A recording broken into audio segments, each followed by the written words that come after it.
I'm here with Rand Fishkin, founder of Moz, formerly SEO Moz, now founder of SparkToro. He's also the author of Lost and Founder and co-author of The Art of SEO, which a book I'm also co-author of.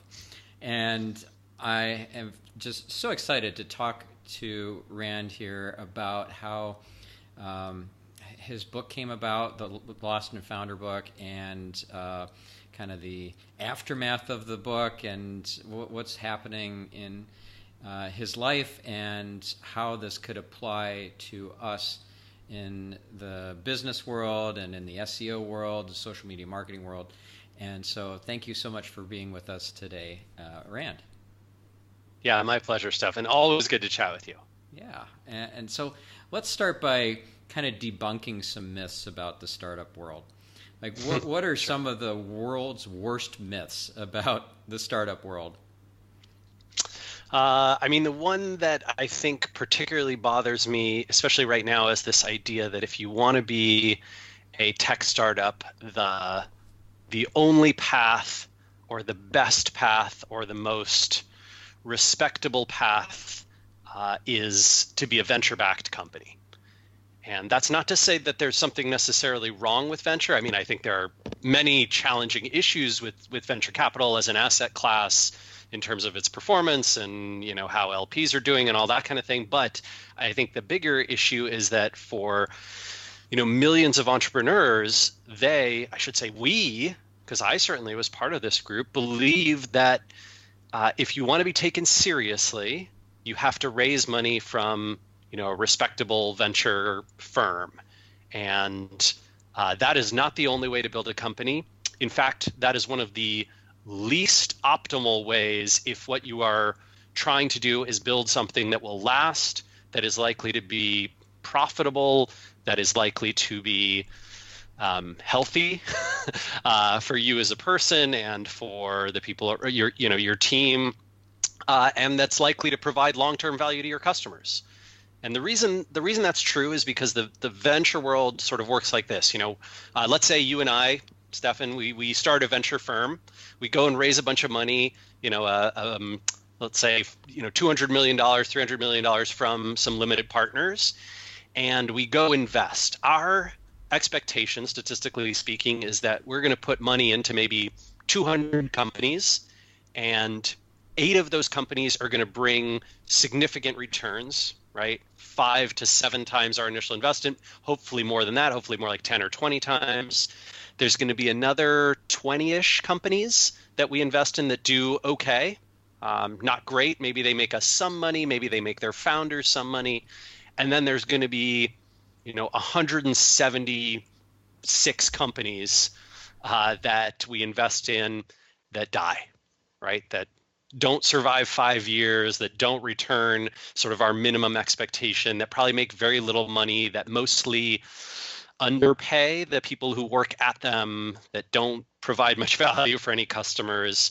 And that works fine. Our model, you know, if you have 10x returns, you make 100 investments and only one pans out, you're still fine, right? You're doing great. But for an entrepreneur, that math sucks. And I think very few of us realize that, and very, very many of us are enthralled by the idea, by the sort of media culture of venture is the way to be taken seriously.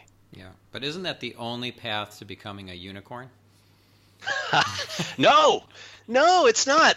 So there's some wonderful companies that are, well, okay, first off, why do we all want to become unicorns? They're shiny and sparkly and magical.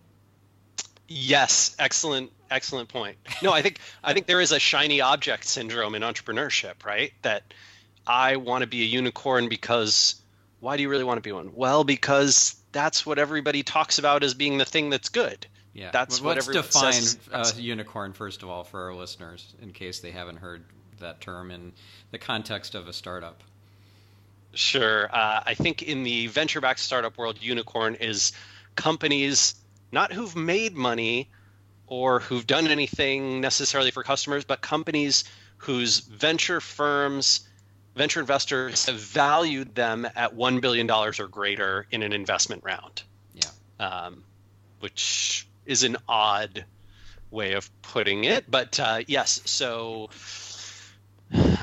some notable exceptions to this that are extraordinary companies are MailChimp, right, which has never raised any money and done extraordinarily well, and 37 Signals, which has done extraordinarily well and has raised money, and Craigslist, and a good number of others, very healthy number of others that have done remarkable things. And then there's even a number of firms who basically raised money so late in their life or so late in their existence. I think Atlassian is a good example of that, right? Where they were essentially a unicorn, even though they weren't technically valued by a venture firm, when they raised their sort of private equity style round just before going public.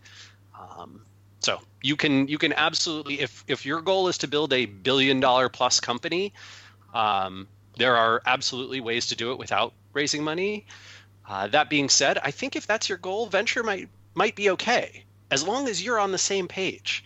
Yeah. Right. Like, as long as you as an entrepreneur say, yeah, I don't mind the fact that 94 times out of 100, this isn't going to go well. I'm in it for the 6% odds. And I'm comfortable with that risk profile. And well, the way you shape that, or the way that you phrase that, it makes me definitely not want to get venture funding. I mean, I think this depends on who you are and what you want to do. I have good friends who, that is exactly what they want to do, and they're very comfortable with. Yeah, look, I know that this is incredibly long odds. I know that it probably won't work, but I want to give it a try. Awesome. That venture is for you. You understand the model, but I think too few of us do. Too many of us. So many startups I talk to, founders I talk to, have this idea in their head that, Rand, how do I make a company that's attractive to investors? That's a crazy question to ask, right? I think that the real question for most of us, the overwhelming majority of us, should be, how do I make a company that's compelling and exciting for customers, not for investors? But this is the world we live in right now. Yeah. I totally agree with you. And so if you're going to start up a company these days, and you're actually in the throes of this right now, you just started up SparkToro how many months ago? 5 months ago. Okay, so very, very fresh. And could you share with our listeners who are not familiar with Moz or the SEO world, because this podcast covers everything from self-help, biohacking, productivity, to spirituality, and so not everybody is going to be familiar with your world and with concepts like SEO, growth hacking, pivoting, sure, all that sort of startup-y stuff. So and internet marketing stuff. So let's start off by explaining here what happened that you were asked to step down from your own company. First, step down as CEO and become just a figurehead, essentially, right? What was your title? Wizard of Moz, right? Wizard of Moz, yeah. I love that title. And then to actually leave the company, right? Or was sure, that... Sure. I think that there was some negative stuff that happened there, and you don't have to share everything, but I know you shared a lot in the book. So yeah, whatever you want to share around those two transition points would be fantastic. Sure, absolutely. So I'll start with the first part of that, which is, what is Moz and what did we do? So basically, I was a web designer who dropped out of college to start working with my mom, Jillian, who I think, Stephan, you've met a few times. Yep. And I created this blog around SEO, which is search engine optimization, the practice of earning, organic rankings and traffic in Google's non-paid results. And started this blog called SEO Moz, hoping to make the world of SEO more transparent and accessible to people. And that sort of took off and turned our company from a web design and sort of traditional marketing firm into a SEO consulting firm. We shifted to making some software in 2007. And when we launched that, it went very, very well. And we raised an investment round from some local venture investors here in Seattle of 1.1 million. And I became CEO. And for the next 7 years, that company grew from, a few $100,000 in revenue to $30 million in revenue. And then in 2014, I stepped down, and I was not asked to step down. I made the decision personally and sort of brought it to my board and said, hey, I want to step down, and I'd like to promote my chief operating officer, Sarah Bird, who I know you've met, to the role. And we made the decision that, sort of together that was the right thing to do, or I guess my board agreed that was the thing to do. We made that shift. I asked for that primarily because at the time I was going through a very, I guess almost all bouts of depression are serious, but I was going through a serious bout of depression and had, I think, compromised judgment and a very poor outlook on the business and on life in general. And I hope that this might, relieve some of my mental and emotional strain, which I unfortunately don't think it necessarily did, but I hope that it would unburden the business from my personal complications. I think it did do that. And so, I stepped down in 2014, and then for the next just about 4 years was, the Wizard of Moz, an individual contributor working mostly on product and marketing. Also, I'm still the chairman of the board of directors. And my wife and I, Geraldine and I, own a pretty significant stake in Moz. I think maybe we're the second largest shareholder with about 20% of the company. What led me to stepping down or to leaving the company was that over the last couple of years, especially after Moz had a really tough round of layoffs in 2016, I had increasing amounts of conflict with leadership, and that bled over into personal stuff as well as professional stuff, and caused us to sort of say like, hey, this is not working at all. And so I think it was somewhere kind of halfway between a you should go and me saying I should go. So I left on February 28th of this year and started SparkToro on March 1st. So gave myself a nice few hours of vacation there. That's awesome. And you started it with a co-founder, correct?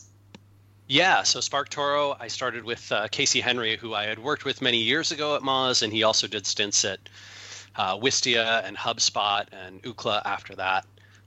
Very talented engineer, and he and I work very well together. So you had a few hours off, and then suddenly you had a new company, and you had already found your co-founder. Was that something that you had conversations beforehand about, well, maybe we should found this company, or did you contact him after you left and say, okay, I just quit or was asked to leave my own company, and now I'm going to start another one. You in? Like what happened there? Yeah. We had chatted in the prior fall and over the winter about sort of the problem space that SparkToro is in, which we can get into a little later. But essentially when I left Moz, I think Casey joined in May. So I basically, we had a few months of discussion in there before he came aboard officially, and so it was just me for the first couple of months. Although Casey was, he was still doing some stuff on the side, and we were all we were talking about it, but not officially a part of the company until May. And then we raised a round of investment in June. Closed it in, I think, June 7th, so just a couple months ago. And was that friends and family, or was that angel investor or venture, or what was that? No venture and no family, just angels, many of whom are also friends, and a lot of whom are sort of professional contacts, and a few professional investors as well, but not no institutional money, which was a bias that we intentionally went for.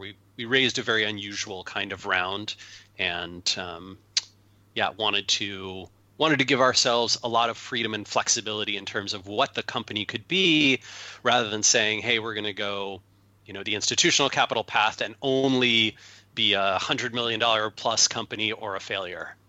Okay. And had you entertained the possibility of not raising money and just bootstrapping? Yeah, we talked about that as well. In fact, I think that was my general preference, and in particular, if I would say our round was, I don't want to say easy to raise, but relatively friction free. I think for 2 or 3 months I had phone calls and emails with 45-ish potential investors, and 35 or 36 of those ended up coming aboard, and on terms that were very favorable to us and also very favorable to our investors. And we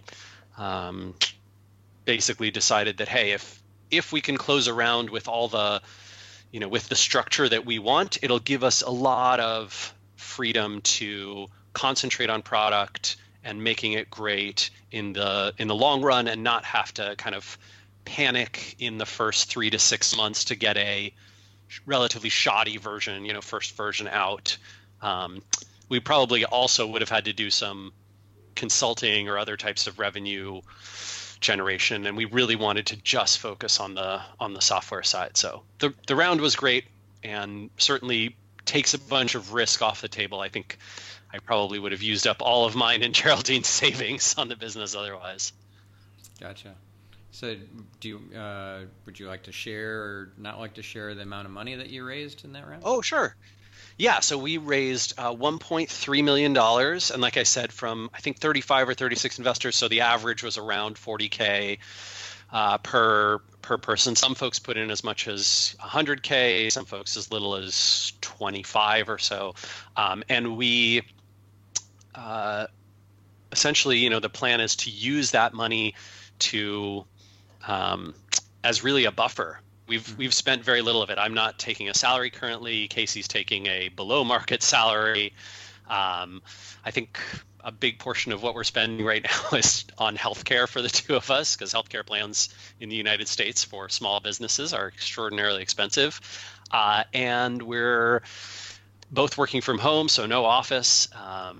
We have a few contractors who we're working with on the UX and design side, and probably a little bit on the soon on the machine learning, natural language processing side as well.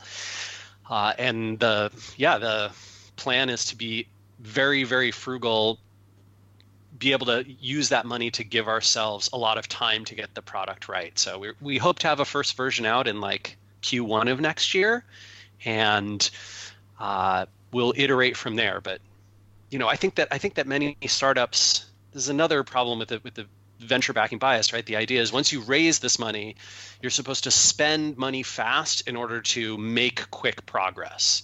And I think that attitude inspires a lot of folks to, okay, we closed our, $1.5 million A round. And so now let's get pricey office space in San Francisco, and let's hire, 3 extremely expensive engineers, and let's try and, crank on this thing as fast as we can. And hey, we need everybody to work, 60, 70-hour weeks. And none of these things I don't think any of those are optimal for, if what you're optimizing for is long-term odds of success. Yeah, they're not sustainable.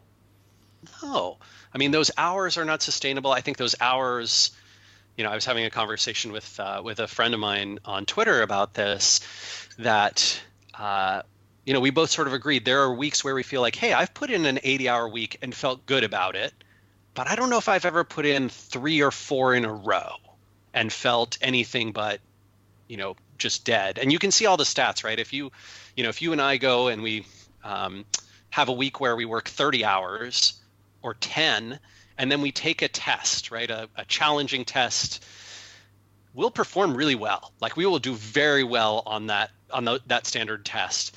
And if we have a week where we work 60, 70, 80 hours, and then we take that same test, we will, statistically speaking, perform very poorly. Yeah. And I can't think of something more important, especially for founders to do in early stages, than make good decisions. Yeah. Good decision making is crucial, right? And so I don't know, I'd kind of take those extra 20 or 30 hours and put them toward sleep and rest and time with, friends and family and personal care, Yeah. knowing that that will mean I do better work the next week. Yeah, so true. And one area that I've really gotten heavy into is optimizing my productivity and my neurology, my just all my physiology, basically. Yeah. Like, for example, I think this thing right here is a biohack. Oh yeah, what is it? It's an Aura ring, and it tracks my sleep, it tracks my activity level, my heart rate. This is the old version. I've got a new version waiting for me when I get back to the States. I'm in Tel Aviv. I don't know if I mentioned that. Oh, wow. Yeah, been here for 5 months. So back into the States in another couple weeks. So anyways, the new version's waiting for me there, and that one's will track my heart rate variability as well, so HRV. And HRV is very important. If you have no variability in your heart rate from the in-breath to the out-breath, so your heart works harder when you're breathing in versus breathing out. So if those two are the same, you are going to be dead in a few hours. So your heart rate variability is very important to your health.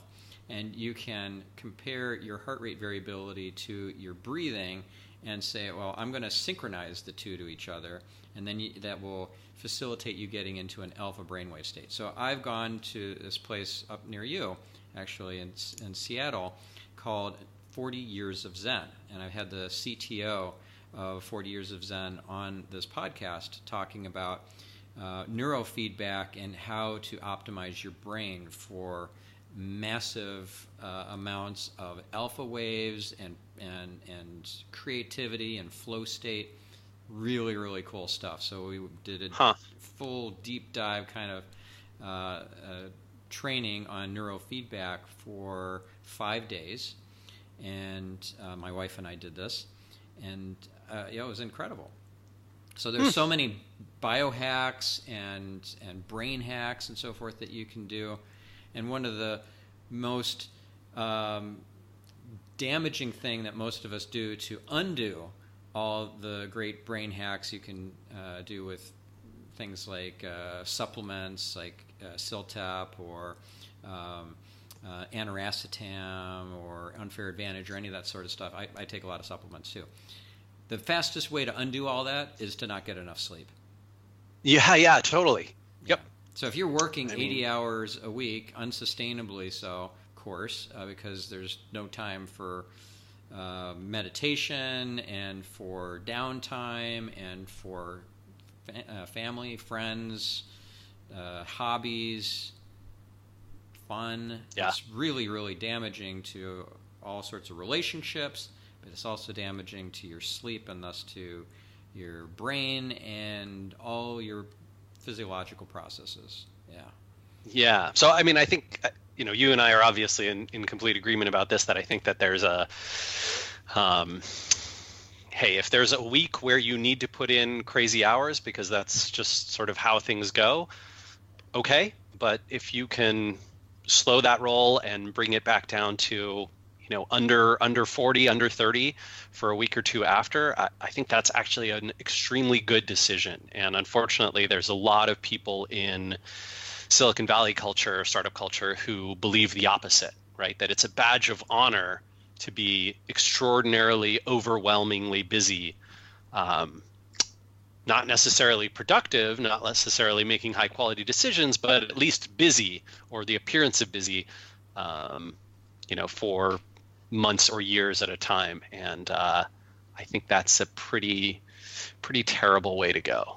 Yeah. Both for you personally, but also for your company. I think that we would have a lot more success stories in the startup world if people had healthier relationships with their work. Yeah, I agree. Yeah, and workaholism is one of those strange addictions that people wear as a badge of honor when it is very damaging, and it's not that dissimilar to drug addiction or alcoholism. And I mean, I had plenty of years where I was like, the years when you and I were writing Art of SEO together.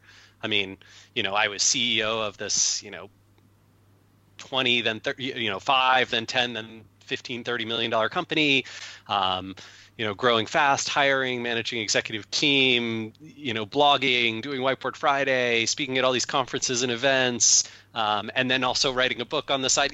That was insane. I mean, Yeah. I should have said no to half those things or more, and um, and I think that probably a lot of the results speak for themselves. I think Moz had this wonderful growth spurt for 7 years, but then really, I don't think due to market conditions or industry stuff or even execution, which I'll certainly admit was imperfect, but I think really what caused Moz to plateau in terms of growth and just to go from 100% year over year to 20% and then now drifting down to 10-11% year over year growth, which is still if you're not venture backed, that's still very good.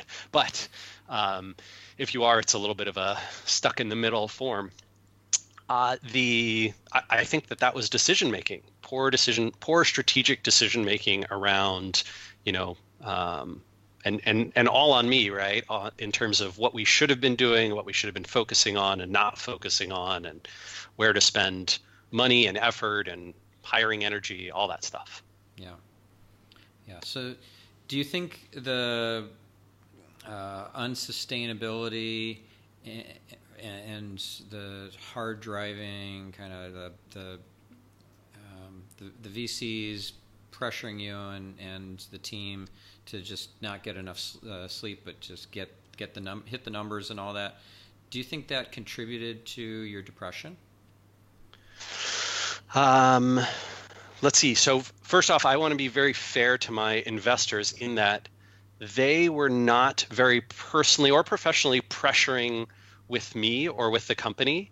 I think especially, in the years where I was going the craziest, which were probably 2009 to 2013, 14, they were extremely happy and very sort of like, hey, whatever you're doing is great. And like, we are not pushing you. We think your numbers are fine. They were in a little bit more of the don't stress so much kind of view, which I think I should have listened to more. I think most of the pressure came more from me personally, right? My own beliefs and what I thought was what I thought I was supposed to be doing as the CEO of a venture-backed company, right? Looking at all my peers in the venture-backed world and looking at how the media and the culture talked about it and reading all the blog posts about, how to be a good CEO and how glorified those crazy work weeks and that impression of being busy all the time and the hey, if you want to be a successful founder, you're supposed to care about nothing but your company for, the first 5 or 10 years, all that kind of crap. I think that was what was influencing me much more. But in terms of cause of depression, I don't want to assume. I mean, I think that statistically speaking, probably, right? But it is very hard for me to know, to reverse engineer that. And depression can strike people who are happy and healthy and, doing all the sort of right things and paying attention to their bodies, just like it can people who are, not taking care of themselves at all. I think it's obviously more frequent when you're not taking care of yourself at all, but I don't mean to, I don't want to blame people who are going one way or another. And it's different for everybody, right? Like this is not some of us are genetically predisposed. Some of us are emotionally predisposed. Some of it is, family issues. Some of it's work issues. I think for me, work was absolutely a contributor, but not necessarily the only catalyst. Yeah. So most people, wouldn't you say, who have depression end up with, they go it alone. They keep that part of their lives pretty much to themselves, whereas you're very vocal about the depression you were going through. You wrote on your blog about it. You spoke to CNN about it. You wrote a book about it. Yeah, what inspired you or compelled you to share this with a larger audience and not just keep it to yourself and suffer in silence? Yeah. A few things. I think one was going through it. I noticed that the feeling of being alone was absolutely an accelerant for that terrible feeling, and I didn't want other people to have to feel like they were the only ones, which I know that I felt at times. And it was a huge relief for me when people that I admired and respected a lot, people like Ben Ha, who was the founder of Cheeseburger Networks, and Brad Feld, who was, of course, one of Moz's investors from Foundry Group. You know, when folks like that were public about their own depression, and when I could talk to them personally about what they had gone through, yeah, that was powerful, right? That made me feel like, hey, you can be a strong, smart, successful, admired person, and still have these issues. You know, it strikes all of us. It is an okay thing rather than it's this shameful secret that we have to hide. And I think American culture, you know, for a long, long time did not allow it to come to the surface. You know, especially for men, right? I think that there's this myth that, you know, if you're a real man, you know, you're strong and tough, and you don't have emotions, right? And certainly you don't show them if you do have them.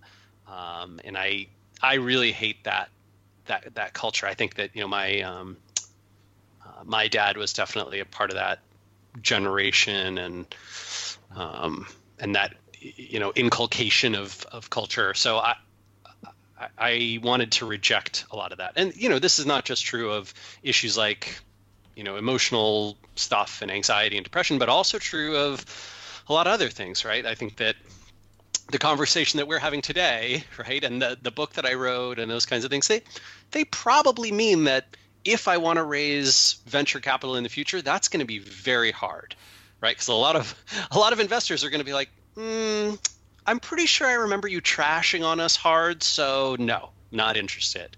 And I think that you know, the same is true with sort of my relationship with Google over the years, which I think was, you know, very positive for a long time, and then as Google became more of a monopolistic bully, I you know, changed my attitude towards them, and have changed what I talk about publicly, and you know, what I express about them, and I think that relationship is probably strained at best, depending on which team it is. There's plenty of people at Google who I have a very positive relationship with, but I think, you know, my my sort of guiding mantra has been transparency and honesty are more important than kind of preserving the status quo.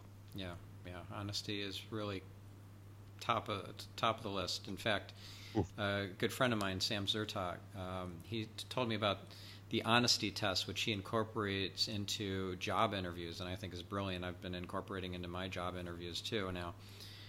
The idea is this, that you just ask the candidate to pick one of a handful of different attributes that would be most needed for the job. Whatever the job is, the only right answer is honesty, but they don't know that. So you say, so tell me, what do you think is the most important attribute for this job? Would it be attention to detail, dedication, creativity, honesty, or I don't know. But you just make some up, right? And then the only right answer is honesty. If they say, well, attention to detail, they think you want that. And so honesty it's a non-negotiable. It's part of their value system. They're going to say, well, you know, honesty really is the only way. And honesty is something that you cannot inspire in a person. You cannot instill it in them. You cannot train it in them.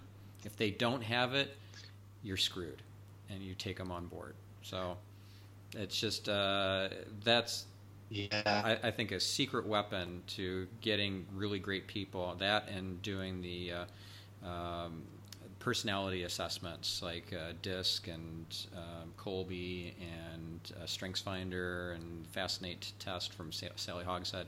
So I have new team members do those tests as well.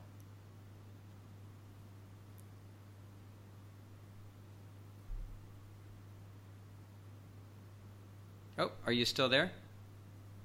Yeah, sorry, my Wi-Fi cut out for a second. Okay, Is that so what you're happened? Skype cut out for a second. Okay. Did you catch all No, that? no. So yes, I think so. So I agree with you on the. I like that idea of asking about honesty. The other one that I really love in candidates is humility. I think that is a super underrated trait. And when I find people who are very humble, I think it tends to correlate well to honesty. Which is good. I'm also passionate about the difference between sort of honesty and transparency, right? So honesty is sort of, oh, I don't say things that are false. Okay, well, you can hide a lot by being honest. But transparent is sort of, I go the extra step of identifying things that are uncomfortable and hard to say and that give me that pit in my stomach when I think about having those conversations or needing to share that, and I do it anyway. Yeah. And that's something I really, really admire in people, and try to live up to myself, right? If there's a hard conversation that needs to be had, let's have it. Yeah. Right. And I think that's hard but worthwhile. Yeah, there's this concept called radical honesty and radical transparency. I think is interesting to explore too. But I want to make a distinction here for our listeners that I think is really important. A lot of folks think of honesty as just not lying, but it's not. It's so much more than that, because if you just not lie, you're actually spreading falsehoods by letting people be led to believe that something is true when it's not. So being truthful and honest is about not leading people on, not letting them be led on, and correcting misconceptions that if you just left them, they and you know that you're not saying the thing that is going to be uncomfortable because you just don't want the repercussions of that. But that's lying just as much as saying something completely untrue, bold-faced lying to their face. You're just lying without opening your mouth. Right. Yep. No, I think this is why I like the distinction in the words honesty and transparency, because I think a lot of people do think of honesty as merely when I say something, it is true. I don't always say everything that is, on my mind or that might be of use, but I'm always honest. And I think that's, absolutely very different from being transparent. So good distinction. Yeah. All right, so I wanted to share this model, this framework that I learned from Alison Armstrong, who is an amazing, amazing person and thought leader in the area of the development of men and women. And she's got this great book about men and the stages that us men go through. She figured this all out through lots of research, lots of speaking with men, and it's really incredible. And what you were describing about kind of feeling disconnected and lost and depressed and so forth, some people might think that could be a midlife crisis, right? And what Allison referred, and who was actually on my show, by the way, an incredible episode, one of the top most downloaded episodes of the last 150 episodes. She calls it the tunnel. It's not a midlife crisis. It could happen much later in your life. It might be a late life crisis. Some people enter the tunnel in their 50s. Some enter in their 30s. Some Sure. never enter it at all, and they die still in the print stage, where so it goes from page to night to prints, and then there's early, middle, and late prints. So you could be an early prints, you could be a middle prints, you could be a late prints. There's then the tunnel after the late print stage, which is very short. That particular stage might only last like 6 months or even a few weeks. The middle prints is the stage that many of us men are very, very, especially us entrepreneurs, are very aware of, where we're building something and we work hard and we're just driven to create this thing, to build something that's going to last. And so if you think about, like, I've built something, I've gone through all the hard yards, and now I get to enjoy the fruits of my labor. That's the late print stage. That lasts it's so fleeting, because within a few months you recognize there's more to it than that there's more to life than just having built this amazing little business or whatever you created. Yeah. And then you get that existential crisis. You enter the tunnel. And that tunnel certainly can have depression associated with it. I felt depressed when I entered the tunnel. I was going through a divorce at the time. I felt so lost. I felt empty. I felt like I gave up my true passion and what I could have created in life, not in SEO or online marketing or even in computers, but biochemistry and molecular biology and virology. Like, I was a scientist. I was literally a scientist studying for a PhD in biochemistry, specializing in biological viruses. I gave that up. I dropped out of my PhD to start an agency, to start Net Concepts. And when I was going through this existential crisis, I'm like, what did I do? Did I just thumb my nose at the creator and just, well, actually I was not even believing in the creator at that point in time. I felt so lost. But it was dark. It was really, really dark. And thankfully, a few different people that I knew simultaneously within a couple of weeks recommended I go to a Tony Robbins event. So I did, because that can't be a coincidence. That was pretty weird. These people didn't know each other. And it changed my life. Like, I woke up and I got inspired to do a complete reboot. And you know that I'm completely different looking and different acting and different believing than the person I was before, because you know me from the before and the after. Sure, of course, yeah. And no, I remember. Yeah, so that was the tunnel, and I thankfully exited the tunnel. And after the tunnel comes King. Now, some people, not very many, but a couple % of those kings move on to become an emperor. But most people stay as king. Sometimes these guys don't exit the tunnel and then go to king. They go back down to prince, and they want to build something and start over again because they don't like the king thing. So this is all new to me. This illuminated a lot for me, learning about these stages that men go through, and being able to identify where I'm at and where I've been through these stages. But how does that resonate with you? Do you connect with any of that? So parts of it for sure. I think that one thing it definitely reminds me of is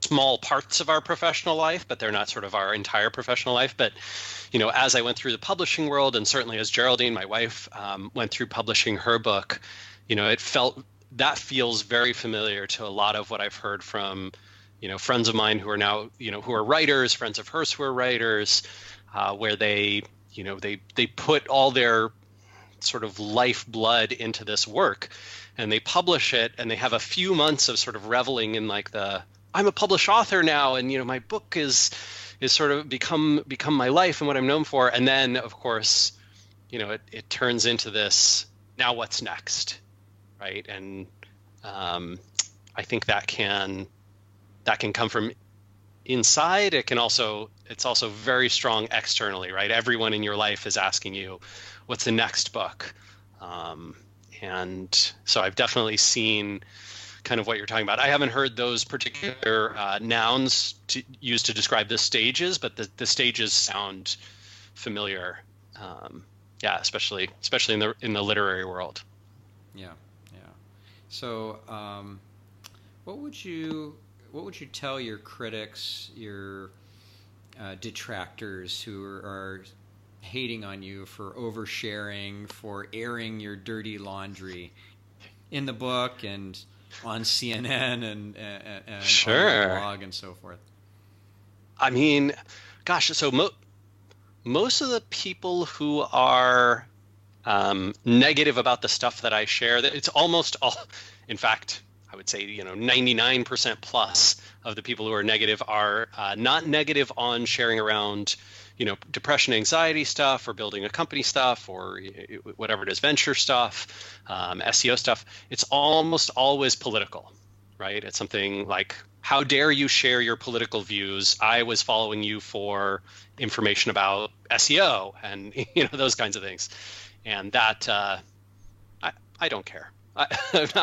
I'm so uninterested in.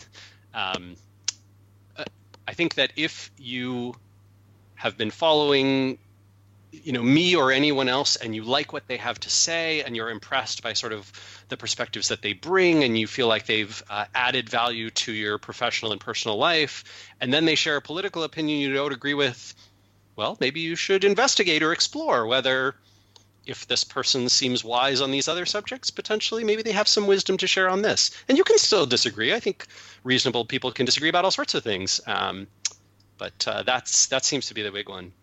I've almost never received, well, with a couple exceptions, I don't know, negative sentiment around sharing on these other topics. But I think when I have, it's almost exclusively come from internal sources. What I mean by that is people who I worked with at Moz, people inside the company, saying, why do you have to be so public about the challenges and hardships and negative things that are going on here, as opposed to what I thought, a founder and CEO was supposed to do at their company, which is just to be but to be a cheerleader for the business, right? To be promoting it positively.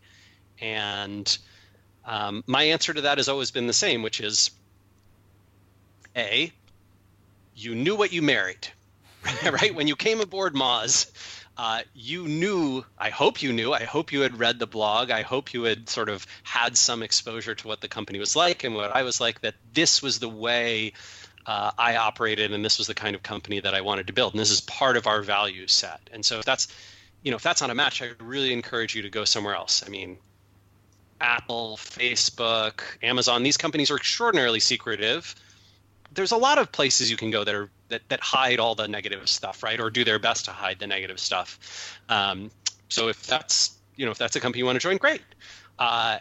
There's lots of jobs available. And I think the other thing that I tend to say is that my belief is that even if in the short term, saying things like, I think, this is a very tactical example, but for those who don't know, one of the big things Moz built in its early years that sort of launched the company's success in the software world was a link index. So you could go and plug in a website and see all the links that pointed to that website on the internet. And we had a lot of success with that, and then we sort of fell behind a few other competitors, notably these two companies, Ahrefs and Majestic, who many other folks in the search engine optimization world used.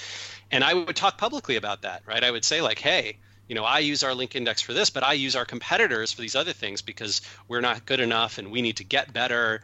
And I think, there are lots of people on the Moz team who who did, not lots, but there were a few people who hated that, right? Just hated that their work was sort of being derided by their own CEO. Like it felt terrible to them. They despised that, and I kept it up, right? And the reason I did that is because when we finally got, which wasn't until earlier this year, when we finally got to be better than those other competitors, I could speak honestly about it, right? I could say, okay, for the last 4 years, our link index has not been as good as our competition's, and today it's finally better. And I think that people could believe that because I had been telling them the truth the whole time. It's a really weird way to operate, for sure. Like you don't hear the CEO of Volkswagen say like, well, we've been lying about fuel emissions for 2 decades, but now we're not. I wish you did, but Yeah. So do you believe with your heart and soul currently that your that Moz's Link Explorer is better than Ahrefs now? Let's see. So I have basically my contention was that we would not release Link Explorer until it was. And so we had all these metrics that were sort of like, okay, we have to be better on, size, quality, percent of spam found and identified, coverage of these sorts of things, crawl of these types of sites, correlation with Google's rankings, blah, blah, blah, blah, blah, whatever the 15 or so metrics were. And we were sort of, I think when it launched, we were better on like 12 of the 15. So yes, there are a few things that were not as good on, but yeah, so it's less a matter of belief and more a matter of like, hey, you don't have to believe me. You just go run the numbers yourself. I don't think that anyone should just believe someone else's word, right? I think that we should all be able to, this is statistics and math. Like that stuff shouldn't lie. It should just be out in the open. Awesome, cool. Yeah. And what's your involvement in Moz currently, now that you're on to your next thing? You're still the chairperson of the board, but yep. Is that like show up for quarterly meetings and that's it, or do you do a lot of evangelist stuff still for the company, or like what's your kind of ongoing role? No, so now I am just chairman of the board. Just show up, 4 times a year. This last board meeting actually got canceled, so maybe it's only 3 times a year.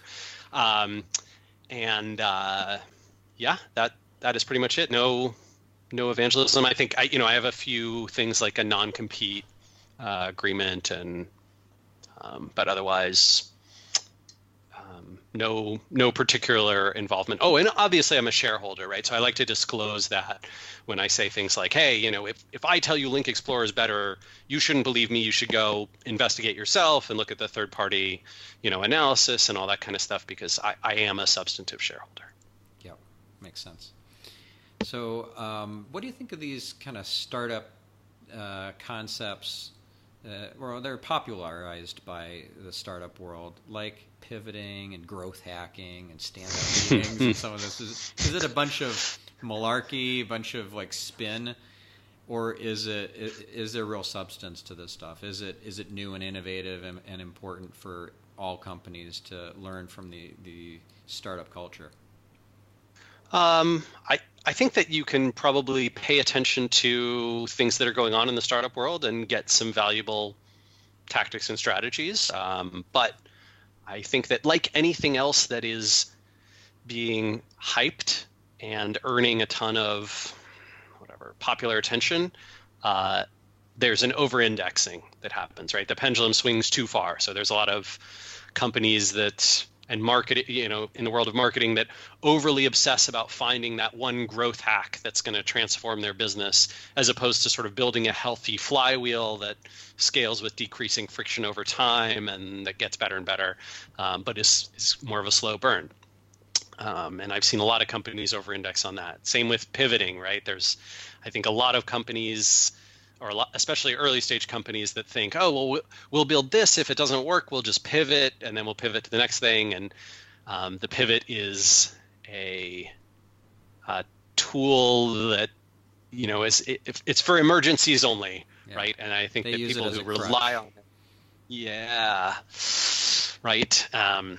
So I'm not a huge fan of that. I think that having a lot of validation about a market, even if it takes you a longer time before you get started, is a wonderful thing, and can prevent being in those emergency situations. And yeah, I mean, I think the open office culture is probably one of the worst myths pervaded by startups, especially because now we have, decades of research showing that open office plans are terrible for productivity, just awful. I worry a little bit about Slack in that regard too, and general, always on chat messaging. And I think that maybe there's being a swing against that as well, because that culture is also pretty dangerous for productivity. Yeah. My team uses Slack, but I refuse to use it. Yeah, I think that there are good uses, right? So like alerting types of stuff makes total sense to me. Fine, you set up these automatic alerts, you have a channel in Slack that you can go into and it has recorded all this stuff for you. Okay, that makes sense to me. But the idea that, every 4 minutes that I'm away from my always on Slack, I'm, seen by my team as not being engaged. Oh my God. Yeah, people have to do deep work. That is, I much prefer deep work to sort of surface level. I'm always available via chat. I don't think that's useful. Have you read the book Deep Work? No, I haven't yet. Okay. I think I have it on my shelf. I think I have it on my shelf inside. Yeah. I actually had the author Cal Newport on this show. We talked about it. It was really good stuff. Really, really good. He also wrote So Good They Can't Ignore You. Another great book. Yeah. Cool. Yeah. Okay. So one last question. It's about open book management. So you're a transparent, open guy. What did you do in terms of open book management that's super innovative at Moz, and that you're going to be instituting as you add more staff and more moving parts with SparkToro? And I'll just preface this by saying I'm a big fan of open book management. I read the book by Jack Stack about open book management. The Great Game of Business is the name of that book.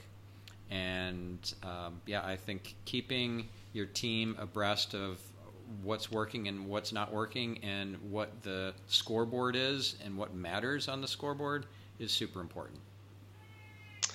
Yeah, I agree. I think that a lot of times, especially in marketing, we can get distracted and thrown off track in terms of what's a metric that is meaningful and what we should actually pay attention to versus what we should. So part of that is good decision making from leadership to identify the right metrics, the ones that actually have an impact on the business and a positive one. And also being cautious at the same time to recognize that over-optimizing for a single metric may mean that you're doing unhealthy short-term things.